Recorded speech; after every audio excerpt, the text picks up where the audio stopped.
And R3 की जो value है वो है हमारे पास 2i कैप माइनस जे कैप। P पर जो मास रखा है उसकी वैल्यू है 3 kg और D पर जो मास रखा है उसकी वैल्यू है 4 kg। ये मास हमें दिए हुए हैं। यहाँ पर हमें मास वास तो पता नहीं है, मेरे को ये दिख रहा है कि एक सर्कुलर डिस्क है जिसका एरिया मैं निकाल सकता हूं। चलो भाई, कल तक हमने जो पढ़ा है इसके अंदर जो system of particle rotational motion के अंदर, अभी तक हमने सेंटर ऑफ मास का फॉर्मूला पढ़ा है।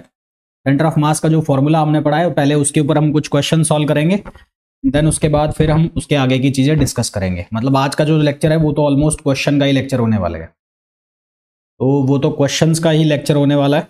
तो आज के लेक्चर में हम सिर्फ क्वेश्चन ही क्वेश्चन डिस्कस करेंगे। चलिए भाई स्टार्ट करते हैं।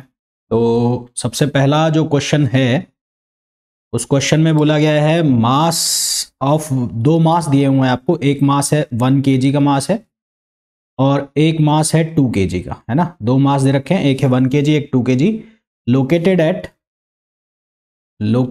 Eight x equals to 0 and x equals to 3 metre. इनकी पोजीशन है x equals to 0 and x equals to 3 metre. Find the position of their centre of mass. Find the position of their centre of mass. Find the position of their centre of mass. देखो दो particle का system है, सीधा सीधा यहाँ पर formula लगा दो, m1r1 इक्वल्स टू m2r2। वो फॉर्मूला आप लगा सकते हो सीधा सीधा। ऑप्शंस में पहले आपको बता दूं, ऑप्शन दिया हुआ है x equals to 2 metre from 0, x equals to 2 metre, और बी ऑप्शन है x equals to 1 metre, c option है x equals to 4 metre and d option है x इक्वल्स टू 5 मीटर। देखो दो पार्टिकल का सिस्टम है, इसको दो पार्टिकल के सिस्टम को सीधे सीधे सॉल्व कर दो, वो ज़्यादा बेटर रहेगा। तो यहाँ पर मास जो है वो है 1 kg का और यहाँ पर जो मास है वो है 2 kg का। तो ये लोकेशन है x इक्वल्स टू 0 और ये लोकेशन है x इक्वल्स टू 3 मीटर। मैंने मान लिया कि जो सेंटर ऑफ मास है वो कहीं यहाँ लोकेटेड है बीच में, ऐसा हमने मान लिया। अगर मैं ये डिस्टेंस मान लेता हूँ x, तो ये डिस्टेंस कितनी हो जाएगी 3 माइनस एक्स। तो अब हमारे पास फॉर्मूला क्या होता है, ये डिस्टेंस अगर r2 है तो ये डिस्टेंस कितना हो गया, ये डिस्टेंस हो गया r1। तो सिंपल सा फॉर्मूला है m1r1 equals to m2r2। Now m1 की जो वैल्यू है वो कितनी हो गई 1 kg। तो 1 kg into x equals to m2 कितना हो गया 2 kg और ये वैल्यू कितनी हो गई 3 माइनस एक्स। तो फर्दर हम सिंप्लीफाई करेंगे तो ये बनेगा x और 6 माइनस 2x, इधर आएगी वैल्यू तो ये बन जाएगा 3x और इक्वल्स टू 6। तो x की वैल्यू हो गई है हमारे पास 2, है ना। x की वैल्यू हो गई 2, तो आंसर हमारे पास कितना आ गया 2 मीटर आ गया। क्लियर है। नंबर सेकंड में हमें बोला है 3 मास दिए हुए हैं यहाँ पर भी, m1 इक्वल्स टू है 1 kg, m2 इक्वल्स टू है 2 kg, m3 इक्वल है 3 kg। इनके पोजीशन कोऑर्डिनेट्स दे रखे हैं। r1 की पोजीशन कोऑर्डिनेट की वैल्यू है i cap plus 4j cap plus k cap. r2 की वैल्यू हमें गिवन है वो है i cap plus j cap plus k cap and r3 की जो वैल्यू है वो है हमारे पास 2i cap minus j cap और minus 2k cap. We have to find out centre of position coordinate of centre of mass, है ना। तो what will be the position vector of centre of मास। हमें सेंटर ऑफ मास का जो position vector है उसकी value निकालनी है। तो बड़ा सिंपल सा है, फॉर्मूला आपको यूज करना है। तो उसका फॉर्मूला क्या होता है मैंने आपको बताया है already, m1r1 vector plus m2r2 vector plus m3r3 vector over m1 plus m2 plus m3। तो यहाँ पर आपको ये सारे वेक्टर्स यूज करना है, यानी कि 1 को मल्टीप्लाई करोगे i plus 4j plus k, तो ये बनेगा i plus 4j plus k। यहाँ पे कोई ज़्यादा कुछ चेंज करना नहीं है। फिर ये r2 m2, इसको 2 से मल्टीप्लाई करके मैं डायरेक्ट वैल्यू लिख रहा हूँ, है ना। तो ये बनेगा 2i कैप, ये बनेगा 2j कैप एंड देन ये बनेगा 2k कैप। और उसके बाद जो थर्ड वाला है, थर्ड वाला मैं 3 से मल्टीप्लाई करके लिख रहा हूँ, तो वो बनेगा 6i cap then minus 3j cap and then 6k cap. ये 3 वैल्यू बनेगी एंड समेशन हमें करना है 3 to 5 प्लस 6, ये हमें समेशन करना है।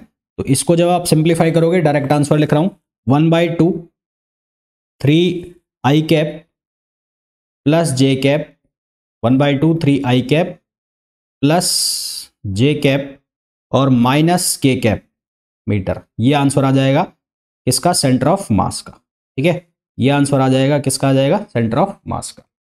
बड़ा ही सिंपल सा क्वेश्चन था, दोनों क्वेश्चन में कुछ ज़्यादा कुछ नहीं था, बेसिक फार्मूला थे। इस तरह के क्वेश्चन भी आ जाते हैं, है ना। तुम्हारे पास जो एग्जाम है उसमें 75 क्वेश्चन आते हैं, उनमें क्वेश्चन ढूंढने पड़ते हैं तुम्हें कौन से सिंपल है। ये भी एक कला होती है, आर्ट होती है कि आप एग्जाम को किस तरह से अटेम्प्ट कर रहे हो। तो इस तरह के क्वेश्चन बहुत मिलेंगे तुम्हें। शुरू का जब एग्जाम पेपर देखोगे तो उसमें बड़े बड़े क्वेश्चन दिखेंगे या ऐसा क्वेश्चन दिखेंगे जो तुम्हें आ ही नहीं रहे, और फिर बीच में कहीं इस तरह के क्वेश्चन छुपाए हुए होंगे जिन्हें तुम कर सकते हो पर एग्जाम प्रेशर के चक्कर में इन्हें भी छोड़ देते हो। इस तरह के क्वेश्चन भी दिखेंगे। हमें एक रेक्टेंगल दिया गया है और वो रेक्टेंगल एक कोऑर्डिनेट या ऐसा कह लो कि XY प्लेन के ऊपर रखा है। तो ये XY प्लेन के ऊपर जो रेक्टेंगल रखा है, यहाँ पर ये कुछ पॉइंट्स बनाए गए हैं और उनके हमें कोऑर्डिनेट्स दिए गए हैं। इस पॉइंट को नाम दिया A, इस पॉइंट को नाम दिया B, इस पॉइंट को नाम दिया C और इस पॉइंट को नाम दे दिया D। हमें बोला ये 1 मीटर है और ये भी बोला 1 मीटर है। ठीक है, और मास जो है वो हमें गिवन है, मास 1 2 3 4। यहां पर जो A पर मास रखा है MA, इसकी वैल्यू है 1 kg। B पर जो मास रखा है उसकी वैल्यू है 2 kg। C पर जो मास रखा है उसकी वैल्यू है 3 kg और D पर जो मास रखा है उसकी वैल्यू है 4 kg। ये मास हमें दिए हुए हैं। We need to find out XCOM, यानी कि जो सेंटर ऑफ मास है उसका X कोऑर्डिनेट और Y कोऑर्डिनेट हमें ये निकालना है ना।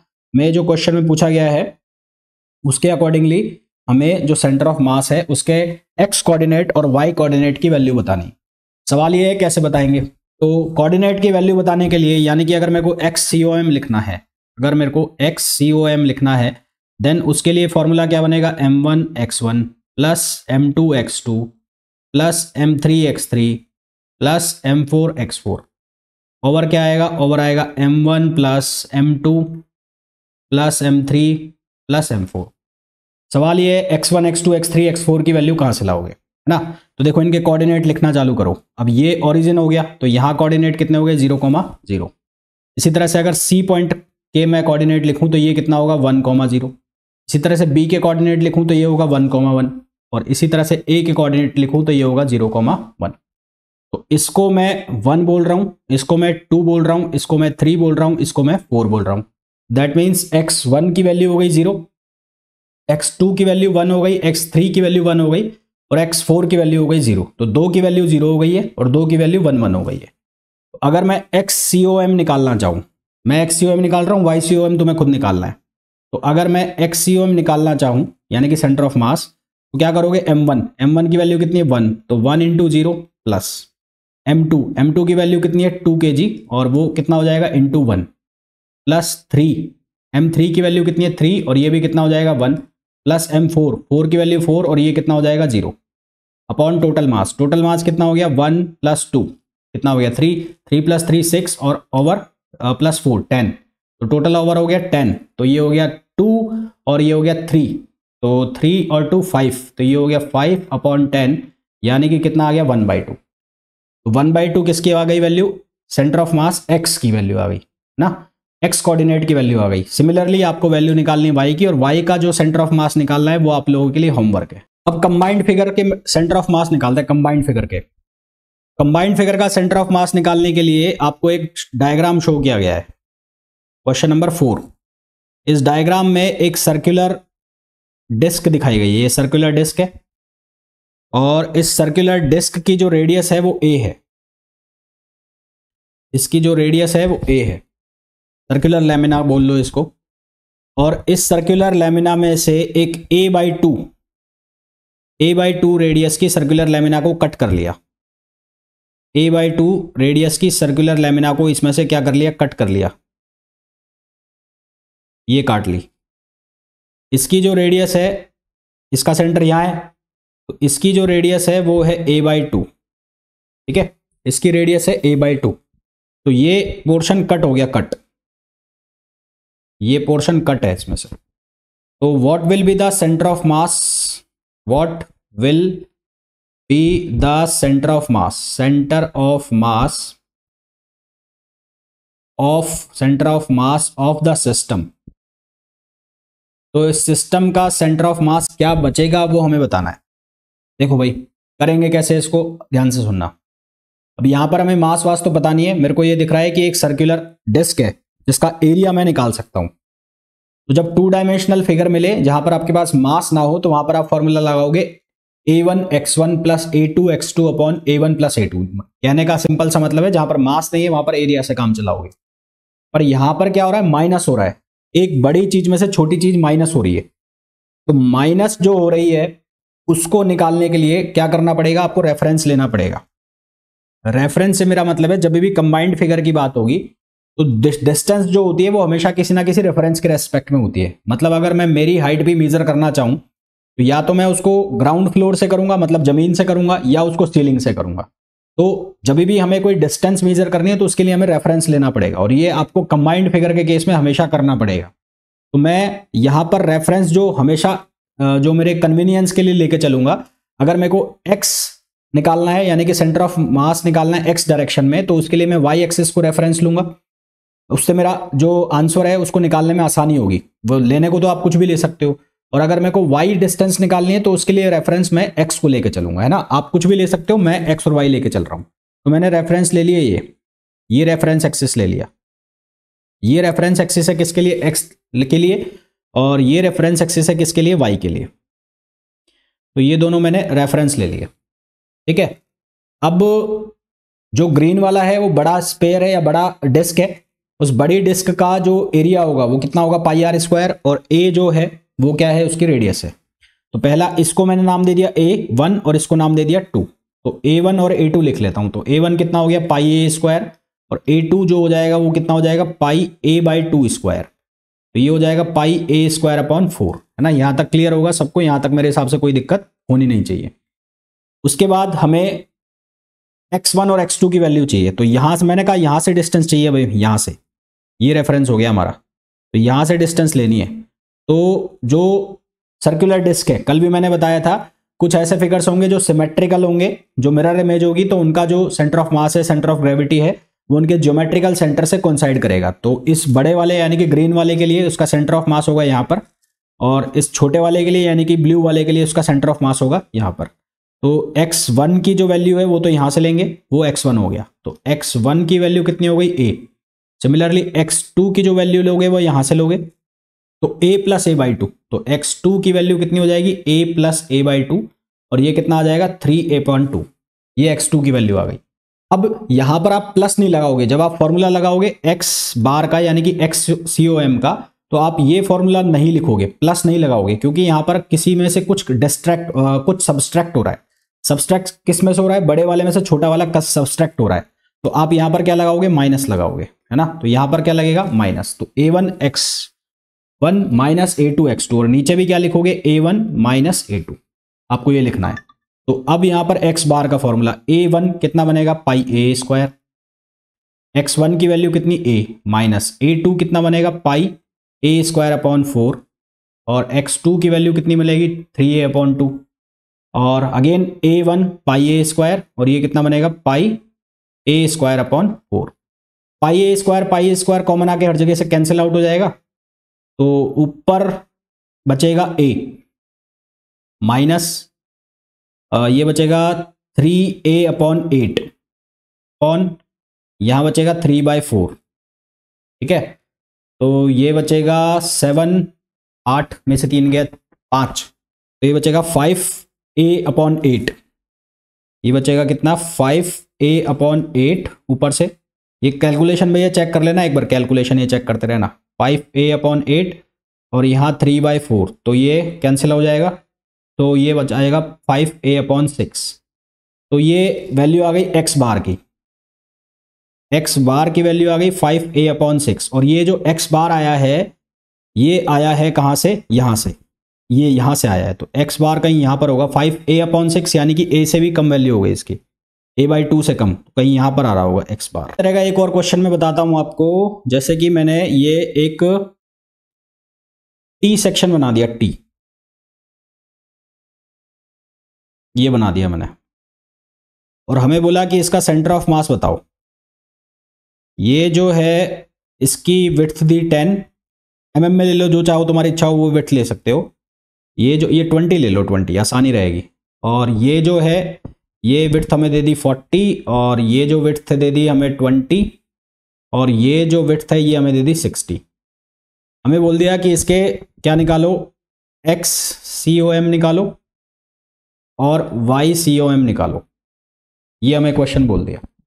करना क्या है, सबसे पहले अब ये कंबाइंड फिगर है, कंबाइंड फिगर है तो यहां पर मैंने कहा आपको रेफरेंस लेने पड़ेंगे, और जैसा कि मैंने कहा मैं रेफरेंस मेरी सुविधा के लिए, मेरे अकॉर्डिंगली मैं ये मान के चलता हूं कि एक्स के लिए सबसे लेफ्ट वाला ले लो और वाई के लिए ये ले लो, ठीक है। इसको नाम दे दिया मैंने 1 और इसको दे दिया 2। तो अब यहां पर अगर आप वाई बार निकालना चाहते हो तो वाई बार कैसे निकालोगे, a1 y1, अब यहां पर ऐड हो रहे हैं तो a2 y2 upon a1 plus a2, ऐसा लिखोगे, a1 y1 plus a2 y2 upon a1 plus a2। आपको चाहिए सबसे पहले a1 यानी कि एरिया, एरिया कितना आएगा 40 इंटू 20, ये कितना आ जाएगा 800। फिर आपको चाहिए a2, तो a2 कितना आ जाएगा 60 इंटू 20, ये कितना आ जाएगा 1200। क्लियर, तो ये a1 a2 की वैल्यू आ गई। Now you need to find out the value of y1 and y2। y1 का मतलब है position of centre of mass of 1, y2 का मतलब है position of centre of mass of 2। कहां से, रेफरेंस से। रेफरेंस कौन सा है हमारे पास, y के लिए रेफरेंस है ये, तो ये वैल्यू हो गई y1 की। y1 की वैल्यू क्या होगी, सेंटर ऑफ मास, तो सेंटर ऑफ मास रेक्टेंगल का कहां होगा, उसके सेंटर में, तो ये 40 डिस्टेंस है तो 40 का हाफ कितना हो गया 20, 40 का हाफ कितना हो गया 20। इसी तरह से आपको चाहिए y2, तो y2 कहां होगा, इसका सेंटर ऑफ मास, तो इसका सेंटर ऑफ मास कहीं यहां होगा और इसका सेंटर ऑफ मास कहीं यहां होगा, मतलब यहां से और ये डिस्टेंस कितनी होगी 20 का हाफ, 20 का हाफ कितना हो गया 10। पर आपको डिस्टेंस कहां से चाहिए, यहां से चाहिए, तो यहां से डिस्टेंस चाहिए तो कैसे निकालोगे, 40 प्लस 10, तो ये कितना निकलेगा 40 प्लस 10, तो ये कितना आ गया 50 आ गया, कितना आ गया 50। तो अब आपको निकालना है वाई बार, तो वाई बार बहुत ही सिंपल काम हो गया, अब a1 y1 यानी कि 800 इंटू y1, y1 कितना है 20, a2 कितना है 1200, y2 कितना है 50, और ओवर क्या करोगे a1 प्लस a2 यानी कि 800 प्लस 1200, 800 प्लस 1200 2000 हो गया।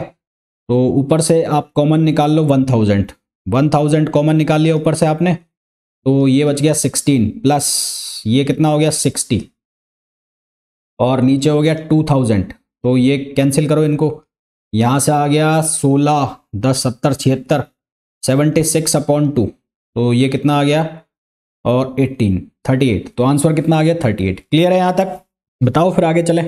चलो अब मेरे को इसका x1 और x2 चाहिए क्योंकि मेरे को x बार निकालना है, तो x बार निकालने के लिए क्या करूंगा, मैं यहां से डिस्टेंस ले रहा हूं यहां से, तो ये डिस्टेंस होगी यहां से, तो यहां से x1 होगा।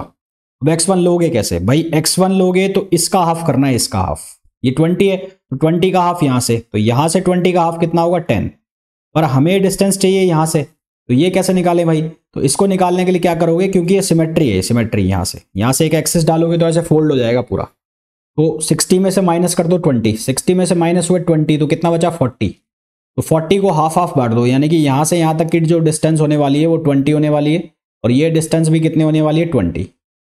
तो हमें तो ये डिस्टेंस चाहिए, तो 20 प्लस 10, तो x1 की वैल्यू कितनी हो गई 20 प्लस 10, कितना हो गया 30, और सिमिलरली x2 की वैल्यू यहां से निकालनी है, तो 60 का हाफ कर दो, 60 का हाफ कितना हो जाएगा 60/2, ये भी 30 हो गया। तो इसका जब आंसर निकालोगे तो XCM वैसे ही निकालना है, a1 x1 plus a2 x2 upon a1 plus a2, तो इसकी जो आंसर आएगा वो आएगा 30। इस क्वेश्चन में बोला है two particles A and B, two particles A and B of mass 1 kg and 2 kg, mass 1 kg and 2 kg respectively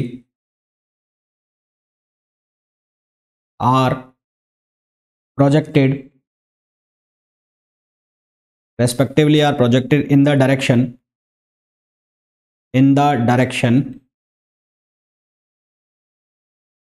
as shown in figure, in the direction as shown in figure।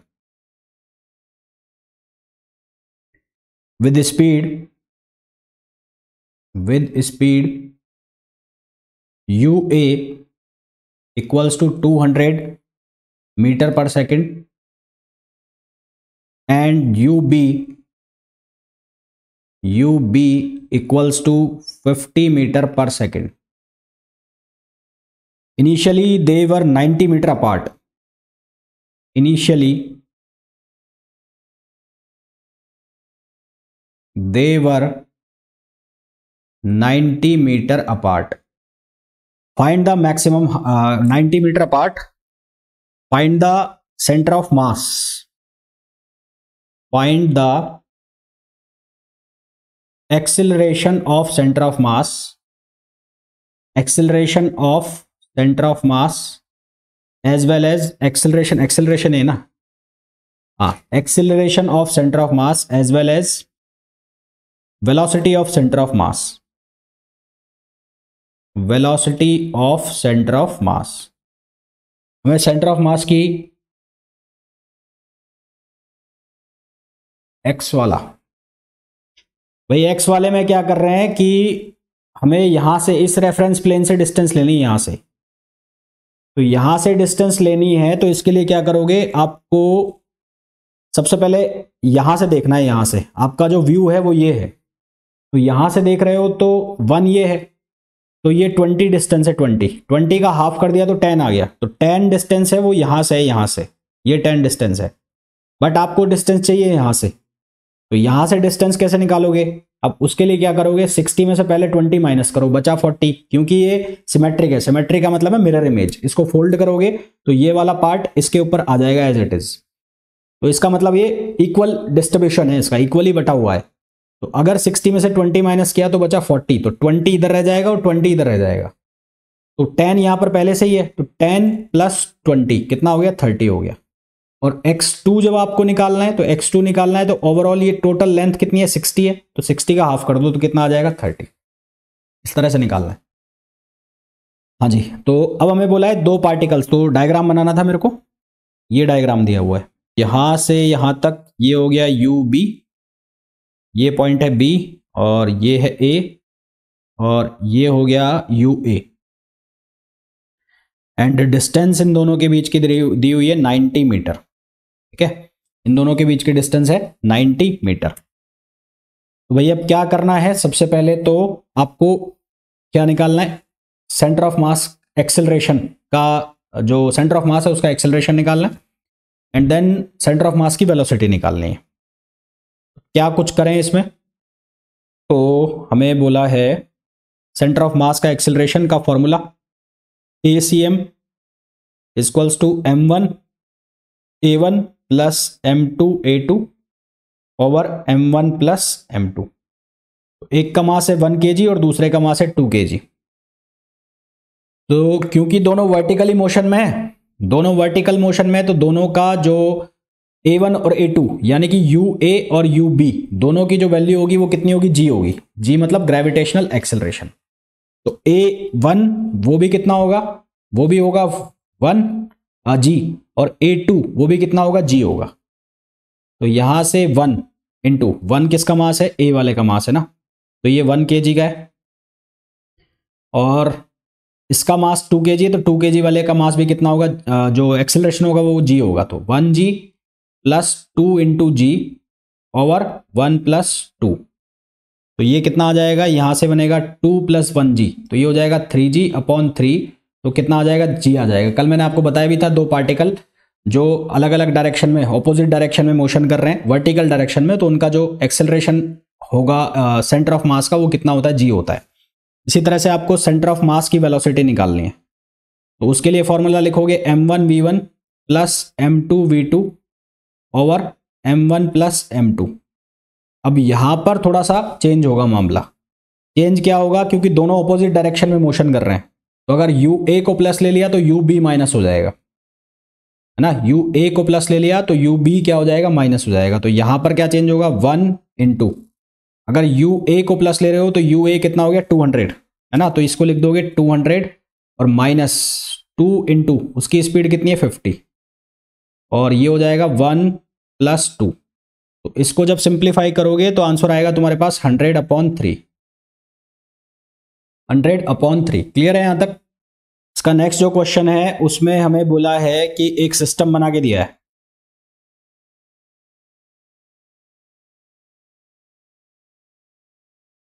और इस system के अंदर एक पुली है,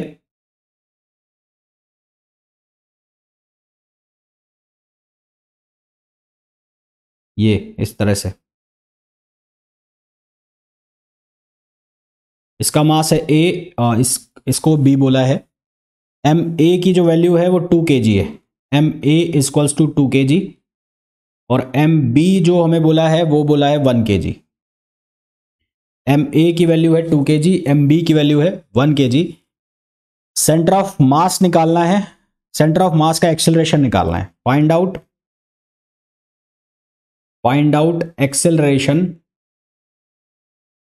acceleration of centre of mass. Centre of मास का हमें acceleration निकालना है। तो देखो, इन क्वेश्चन को करने के लिए सबसे पहले क्या करना पड़ेगा, नेट फोर्स निकालना पड़ेगा। Net force on pulley, net force acting on pulley. Net force का मतलब नेट अनबैलेंस फोर्स। तो इसका जो वर्टिकली डाउनवर्ड फोर्स लगेगा वो लगेगा ऐसे, उसकी वैल्यू कितनी होगी, mBg।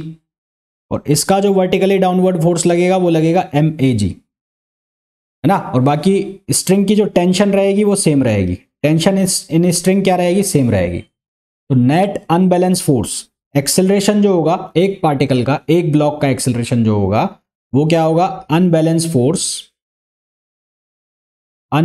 Force upon mass, upon total mass. Unbalance force upon total mass. Simple सी चीज है कि ये वाला जो मास है ज्यादा है, ये कम है, तो ये नीचे की तरफ आएगा और ये किधर की तरफ जाएगा, ऊपर की तरफ। अनबैलेंस फोर्स का मतलब है जो बैलेंस नहीं हो रहे। तो अनबैलेंस फोर्स कैसे निकालोगे, ये इसको नीचे खींचेगा तो आप क्या करोगे, mg यानी कि MAg में से माइनस करोगे किसको, MBg को। तो MBg को माइनस कर दिया अपॉन टोटल मास। टोटल मास कितना हो गया, MA प्लस MB। तो G को कॉमन ले लिया तो ये कितना हो जाएगा, 2 - 1 और G, और ये कितना हो गया, 2 + 1 3। तो ये हो गया G/3। G/3 हो गया दोनों ब्लॉक का एक्सेलरेशन। तो AA ये हो गया G/3, ये हो गया डाउनवर्ड्स, और AB ये हो गया G/3, ये हो गया अपवर्ड्स। अब ये आपके ऊपर है किसको प्लस ले रहे हो और किसको माइनस ले रहे हो। अगर मैं डाउनवर्ड्स को प्लस लूंगा तो ऑटोमेटिकली अंडरस्टूड है कि जो अपवर्ड है वो माइनस हो जाएगा। तो जो सेंटर ऑफ मास है उसका एक्सेलरेशन निकालना है, तो ACOM वो कैसे लिखोगे, M1AA plus MBAB over MA plus MB। तो नेक्स्ट पेज पर कर लेते हैं। MA की जो वैल्यू है वो 2 है, और MAA वो तो सेम है दोनों का, डाउनवर्ड और अपवर्ड है, तो इसको मैं पॉजिटिव ले रहा हूं, दूसरा वाला ऑटोमेटिकली माइनस हो गया, और ये हो जाएगा 2 + 1। तो यहां से बचेगा G/3/3, तो ये आ जाएगा G/9। यहां से आंसर आ जाएगा G/9, G/9 9 आएगा, 9। तो एक्सेलरेशन ऑफ सेंटर ऑफ मास कितना हो गया, G/9, G/9। ये आंसर आ गया। क्लियर है? अब हमें क्या बोला, हमें ये बोला है कि अब ये पुली वाला सिस्टम ही है, ठीक है, यही सिस्टम है, और अब इस सिस्टम में एक ब्लॉक ये है जिसका मास है m, और एक ब्लॉक है जिसका मास कर दिया nm। इस ब्लॉक का मास कर दिया nm, ठीक। और जो टेंशन है स्ट्रिंग की वो सेम है, स्ट्रिंग की जो टेंशन है वो सेम है। तो ऑब्वियस सी बात है कि अगर मैं इसको 2 बोल रहा हूं और इसको मैं 1 बोलूं तो 2 > 1 होगा। 2 > 1 होगा तो ब्लॉक आएगा नीचे यहां से, इसका एक्सेलरेशन, और ये जाएगा ऊपर। तो सबसे पहले तो आप क्या निकाल लो, एक्सेलरेशन A निकाल लो।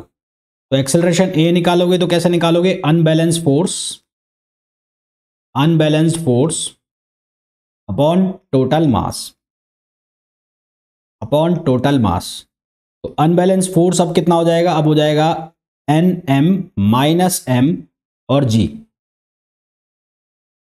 N M minus M into G upon N M plus M. तो भाई एम कॉमन आगे कट जाएगा तो यहाँ से बचेगा एन माइनस वन और नीचे बचेगा एन प्लस वन और इंटू जी, ये बच जाएगा। अब हमें एक्सेलरेशन ऑफ सेंटर ऑफ मास निकालना है तो वही वाला फॉर्मूला लगाना है, ए सी ओ एम, एक बार हो जाएगा एम, अगर मैं इसको अपवर्ड को मैं माइनस ले लेता हूँ तो यहाँ माइनस लगा देता हूँ, एम इंटू ये पूरा formula N minus one upon N plus one into G, इसको माइनस में लगा दिया मैंने, प्लस इसको मैं प्लस ले लेता हूँ तो ये हो जाएगा एन एम और फिर वापस से n minus one n plus one और जी, और ये कितना हो जाएगा एम प्लस एन एम। तो इसको जब आप सिंप्लीफाई करोगे तो ए सी ओ एम जो आपके पास आएगा वो आएगा N minus one over N plus one square into G, ये फॉर्मूला आ जाएगा।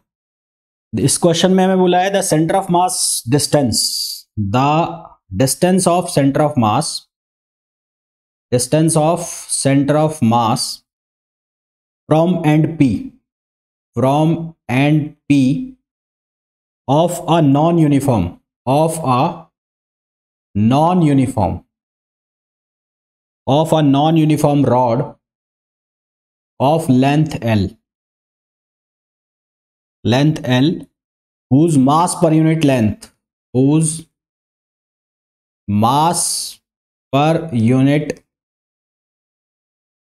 length, mass per unit length lambda is equals to kx square over L, where k is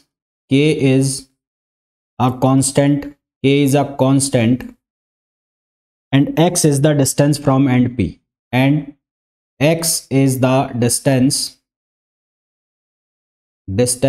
from end P, x distance है कहां से, P and से distance है, ठीक है। Diagram में बना देता हूं, ये नॉन यूनिफॉर्म रोड है ना, ये डायग्राम जो दिया हुआ है नॉन यूनिफॉर्म रोड का है।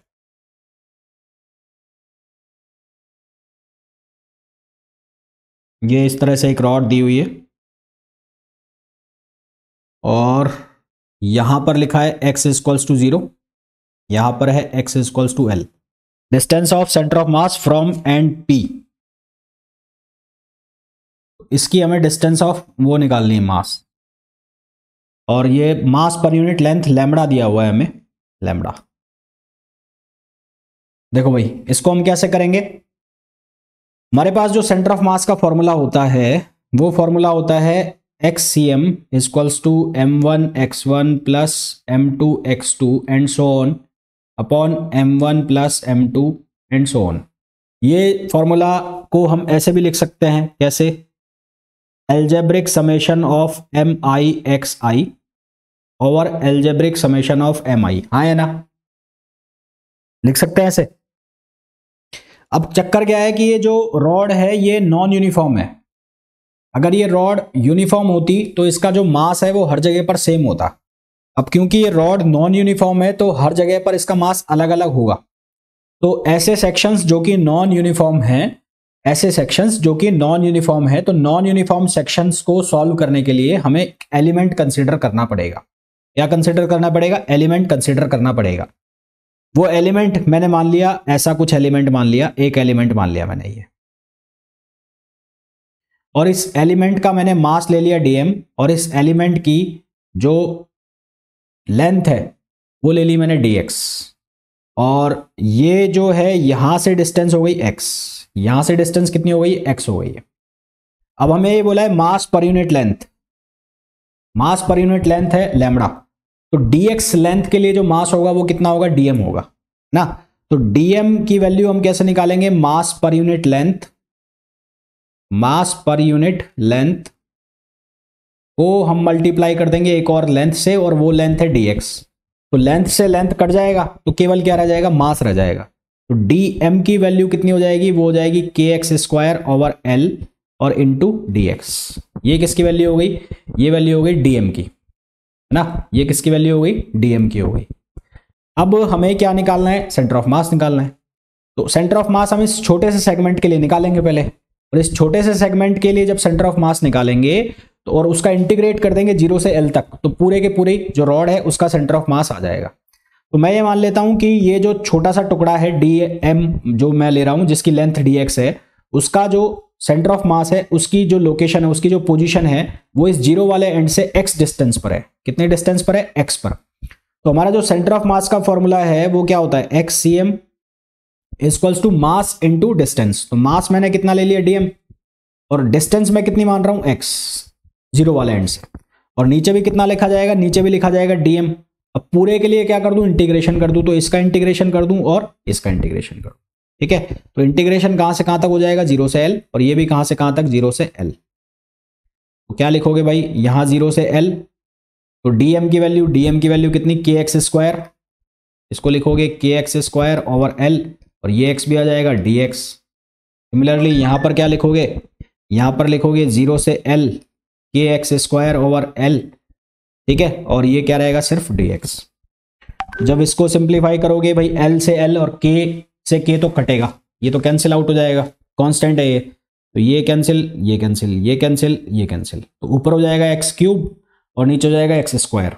तो ऊपर बनेगा x पावर 4/4, यानी कि सिंप्लीफाई करोगे तो L पावर 4/4, नीचे बनेगा L क्यूब अपॉन 3।